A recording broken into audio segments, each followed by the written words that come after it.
Hai anak-anak, di video kali ini kita akan belajar latihan soal bahasa Indonesia kelas 2 bab 8 kurikulum merdeka. Apakah kalian sudah siap?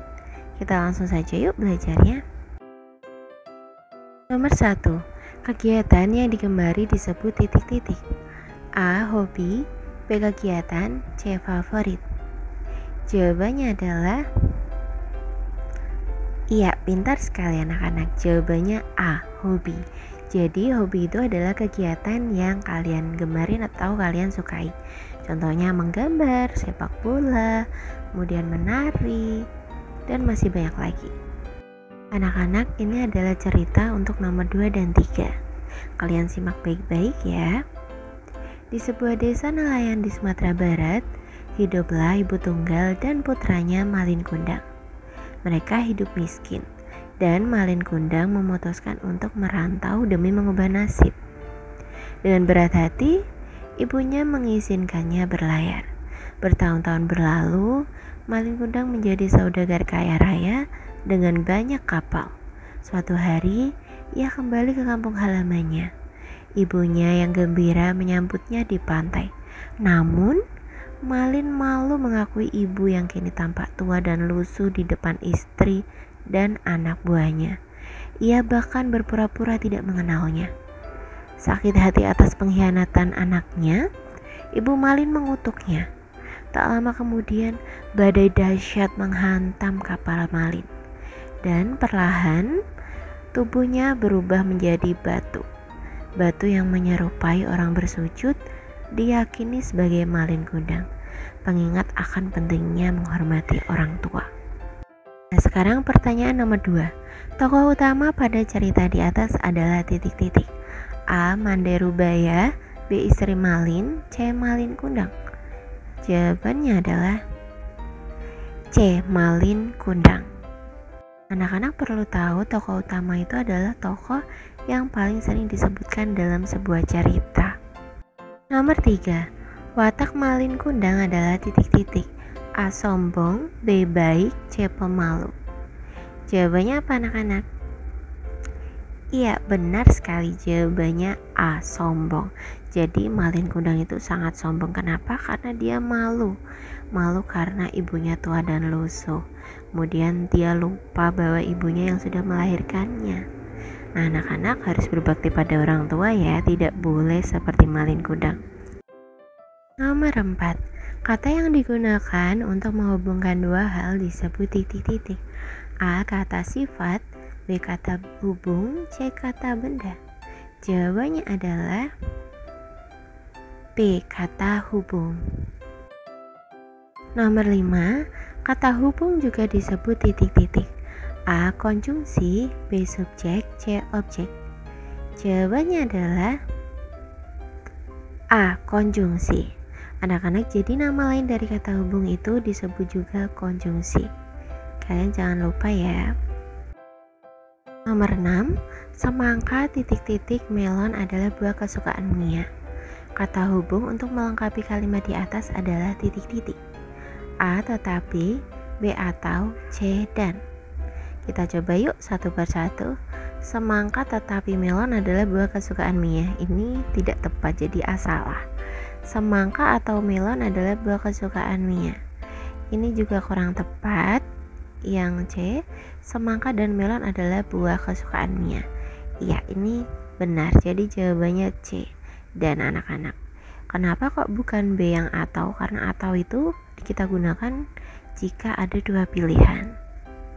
Nah, di sini baik semangka maupun melon itu sama-sama buah kesukaan Mia. Nomor 7. Ibu menawari Linda ingin makan roti titik-titik nasi. Kata hubung untuk melengkapi kalimat di atas adalah titik-titik. A. Atau, B. Dan, C. Tetapi. Kita coba satu persatu yuk. Yang A. Atau, ibu menawari Linda ingin makan roti atau nasi. Ini bisa jadi. Yang B, ibu menawari Linda ingin makan roti dan nasi. Ini kurang tepat ya, karena menawari berarti ibu memberi pilihan. Kemudian yang C, ibu menawari Linda ingin makan roti tetapi nasi. Ini juga tidak tepat. Jadi yang paling tepat adalah A, atau. Ibu menawari Linda ingin makan roti atau nasi. Nah, jadi seperti soal sebelumnya, atau itu untuk jika anak-anak diberikan dua pilihan. Di sini kan pilihannya ada roti atau nasi. Nomor 8. Lia suka olahraga tetapi tidak suka lari. Kata hubung yang digarisbawahi digunakan untuk titik-titik. A. Menghubungkan dua hal yang sama. B. Menghubungkan dua hal yang berlawanan. C. Menghubungkan dua hal yang sejajar. Jawabannya adalah B, anak-anak. Jadi kata hubung tetapi itu untuk menghubungkan dua hal yang berlawanan. Contoh lainnya adalah misalnya seperti ini. Lia anak yang pintar, tetapi dia tidak sopan. Nah, ini kan berlawanan, anak-anak. Nomor 9. Teks yang berfungsi sebagai panduan seseorang untuk melakukan sesuatu disebut teks titik-titik. A. Prosedur. B. Cerita. C. Berita. Jawabannya adalah A. Prosedur. Jadi teks prosedur itu teks yang isinya langkah-langkah. Nah, dalam membuat teks prosedur harus ada tujuan atau diberi judul dulu, kemudian alat dan bahan, baru langkah-langkah secara urut ya anak-anak. Nomor 10, kata-kata seperti pertama, kedua, lalu menunjukkan bagian titik-titik. A. Alat dan bahan. B. Tujuan. C. Langkah-langkah. Jawabannya sudah jelas ya anak-anak. C. Langkah-langkah. Jadi pada langkah-langkah dalam teks prosedur itu biasanya menggunakan kalimat atau kata perintah anak-anak, misalnya pertama, kedua, kemudian aduklah, kemudian ambillah, seperti itu. Nomor 11, berikut yang termasuk alat dalam membuat tempat pensil adalah titik-titik. A. Spidol.